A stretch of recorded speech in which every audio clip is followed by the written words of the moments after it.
Il y a un seul titre à la une de ce journal. François Ier a succédé ce 13 mars à Benoît XVI.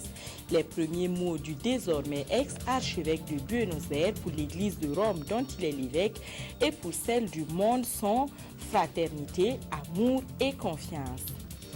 Bienvenue à tous et merci de nous suivre.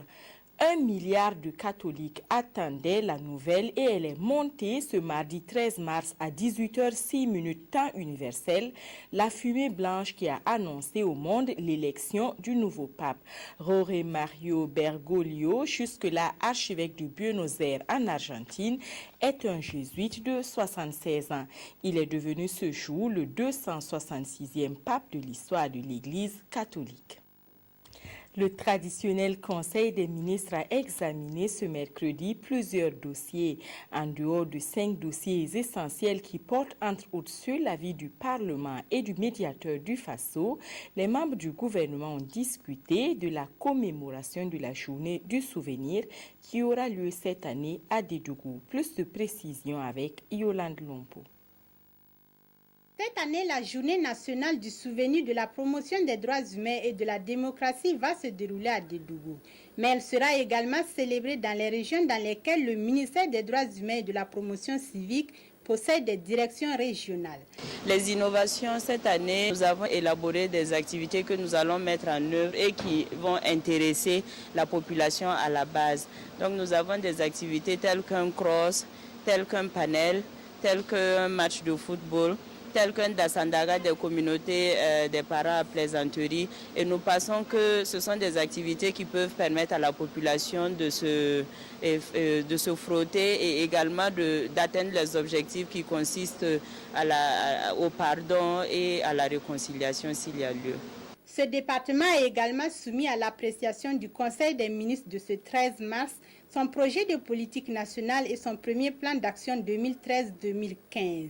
Concernant les grandes lignes, nous pouvons dire que nous nous sommes focalisés surtout sur la lutte contre l'incivisme, c'est-à-dire la promotion du civisme. Parce qu'aujourd'hui, c'est une question d'actualité qui fait l'objet de beaucoup d'interrogations. Et aujourd'hui, nous sommes en devoir de trouver des solutions en partenariat avec les acteurs et intervenant dans les droits humains, les solutions idoines pour venir à bout de l'incivisme. Mais nous allons également mettre toujours l'accent sur la sensibilisation, sur l'information et également des actions sur la protection des personnes qui voient leurs droits violés de manière quotidienne. Donc en travaillant également sur les droits catégoriels. Le ministre délégué chargé de la coopération, quant à lui, a présenté aux membres du gouvernement la situation qui prévaut au Sénégal suite à un incident survenu dans un débit de boisson entre des orpailleurs burkinabés et maliens les 6 et 7 mars 2013. Car il y a de cela quelques années, des faits similaires s'étaient déroulés en Guinée et dans d'autres pays de la sous-région. Nous avons été informés par notre ambassade au Sénégal que dans la nuit du 6 au 7 mars 2013, un incident est survenu entre des orpailleurs burkinabés et maliens.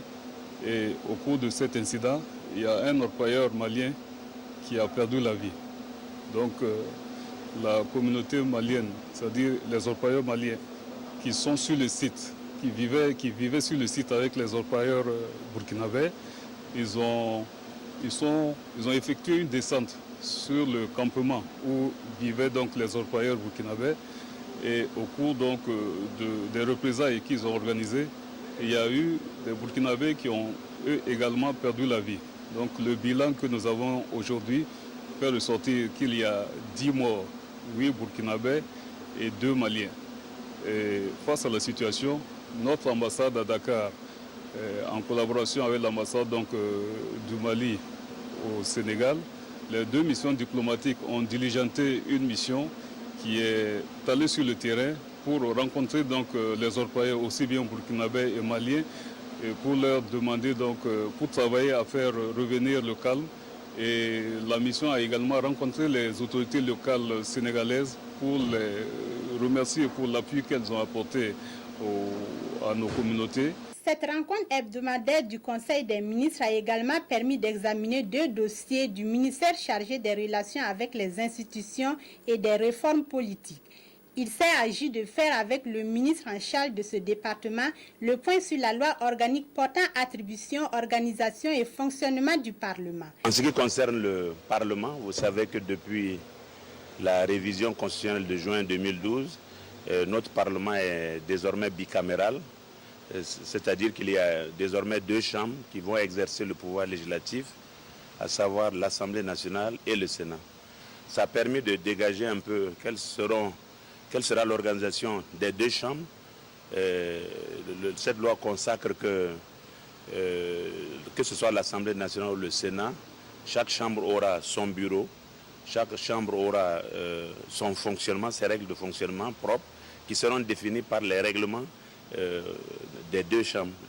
Évidemment, cette loi donne la composition du Sénat, qui ne fait que reprendre la composition qui est contenue dans la Constitution d'après la révision de 2012 et qui consacre donc d'une part qu'il y aura des sénateurs qui viendront des collectivités territoriales, qui seront élus dans les régions, qu'il y aura des sénateurs qui seront issus des composantes socio-professionnelles telles que les autorités coutumières, les autorités religieuses, les travailleurs à travers les syndicats et le patronat à travers les organisations reconnues du patronat, mais également qu'il y aura des sénateurs issus de la diaspora et des sénateurs désignés par le président du FASO en tenant compte un peu des différentes composantes de la société qui n'auront pas été suffisamment pris en compte dans les catégories déjà énumérées.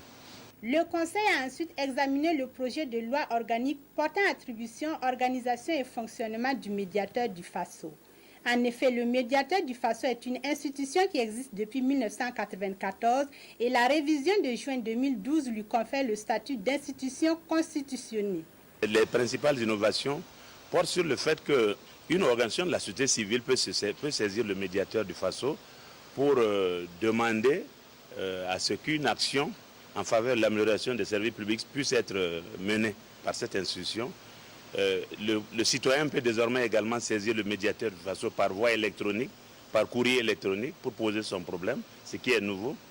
Et le rapport du médiateur du FASO, qui était remis au président du FASO, fera désormais l'objet d'une synthèse qui sera adressée au chef du gouvernement, au président des 2 chambres. Une synthèse sera également insérée au journal officiel du FASO afin de permettre aux citoyens de mieux s'approprier le travail de cette institution. Comment rendre plus opérationnelle la trilogie jeunesse, formation professionnelle et emploi? Les cadres du département en charge de la question réfléchissent sur le sujet au sein d'un cadre sectoriel de dialogue. C'est une première session et elle doit leur permettre d'examiner et de valider le rapport sectoriel de performance. L'objectif est de préparer la prochaine revue de la SCAD. Yacouba Gourou. Le cadre sectoriel de dialogue jeunesse, formation professionnelle et emploi s'inscrit dans une nouvelle dynamique. À travers cette première session, les acteurs de l'administration centrale et déconcentrée, la société civile et les autres partenaires se réunissent ici pour examiner et valider le rapport sectoriel de performance. Un rapport qui va permettre de préparer la prochaine revue de la SCAD, la stratégie de croissance accélérée et de développement durable. Et chaque année, la SCAD fait l'objet d'une revue. Et afin de permettre aux différents départements ministériels de participer pleinement, chaque département ministériel travaille dans un cadre sectoriel de dialogue en ce qui concerne son secteur. Alors, et c'est pour vous dire que les objectifs poursuivis pour cette rencontre que je viens d'ouvrir tout à l'heure, c'est d'abord renseigner la matrice de performance de la SCAD elle-même. Ensuite, formuler même notre propre matrice de performance. Et ensuite, élaborer notre programme d'activité pour le cadre sectoriel de dialogue en ce qui concerne la jeunesse, la formation professionnelle et l'emploi. À la sortie de cette session, il est attendu des participants, entre autres, la validation du rapport sectoriel des performances de 2012 et du renseignement de la matrice de performance 2012 de la SCAD. En sa qualité de premier responsable de la coordination des actions du secteur jeunesse, formation professionnelle et emploi, le ministre a exprimé sa disponibilité dans la recherche des voies et moyens pour l'atteinte des objectifs. Les chercheurs du Burkina cherchent et trouvent, mais dans plusieurs cas, il n'y a pas de protection juridique du résultat de leur travail. Cela arrive parce que les chercheurs ignorent la plupart du temps quelles sont les règles qui régissent le domaine. En se réunissant à Koudgou, ils vont apprendre comment assurer une protection juridique de leurs œuvres. La formation a lieu à l'initiative du projet Valorisation des résultats de la recherche Jacques Lamissa Tarpaga. La protection juridique des résultats de la recherche est le premier acte de valorisation que peut faire un chercheur, un innovateur ou un inventeur.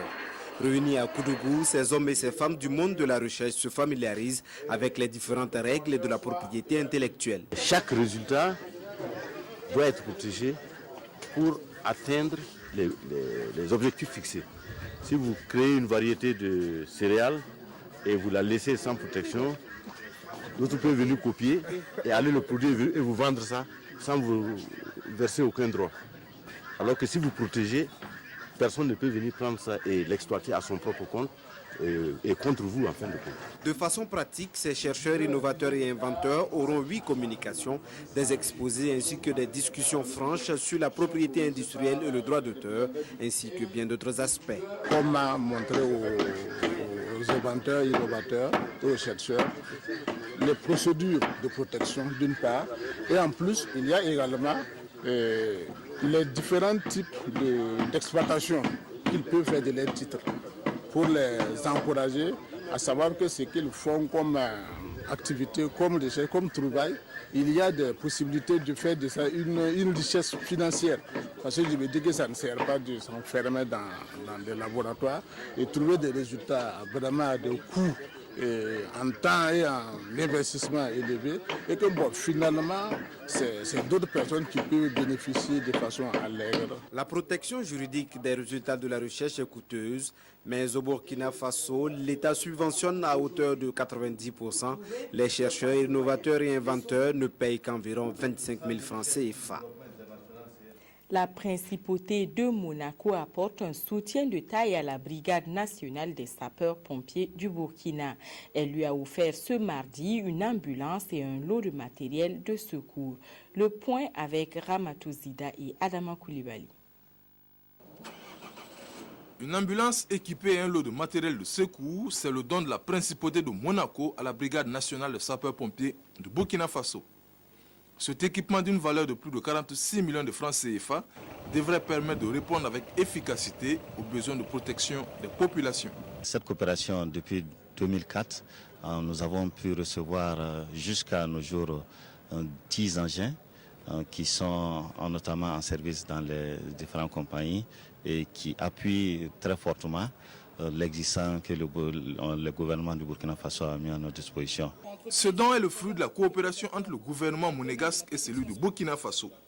Un accord signé en septembre 2009 et qui a permis à la Brigade nationale de bénéficier d'importants lots d'équipements, dont des véhicules d'intervention. Le prince souverain et le gouvernement princier a trouvé l'intérêt d'aider la brigade à s'équiper, je dirais, dans les domaines qui lui permettent de remplir ses missions au quotidien.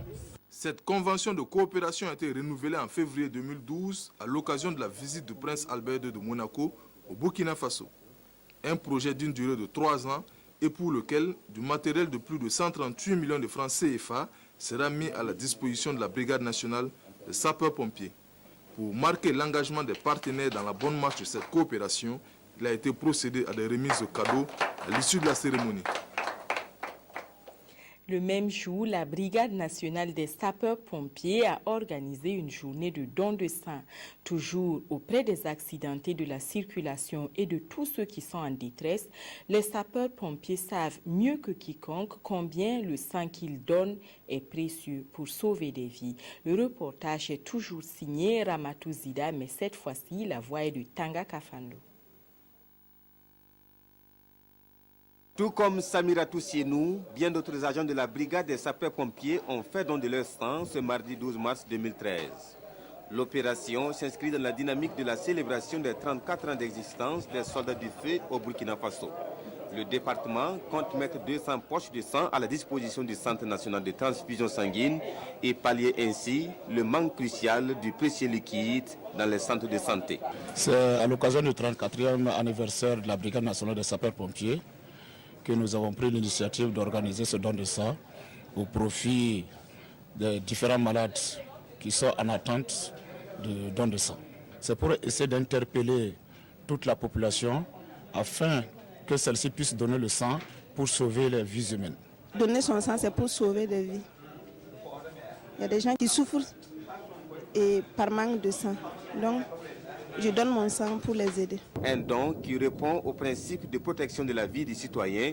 Plusieurs activités entrant dans le cadre de la commémoration de ce 34e anniversaire ont été menées pendant la semaine du sapeur-pompier tenue du 8 au 16 novembre 2012. Dans cette même lancée, un cross populaire est prévu le 14 mars prochain. C'est tout pour aujourd'hui. Excellente suite de programmes sur votre chaîne nationale. Je vous retrouve demain.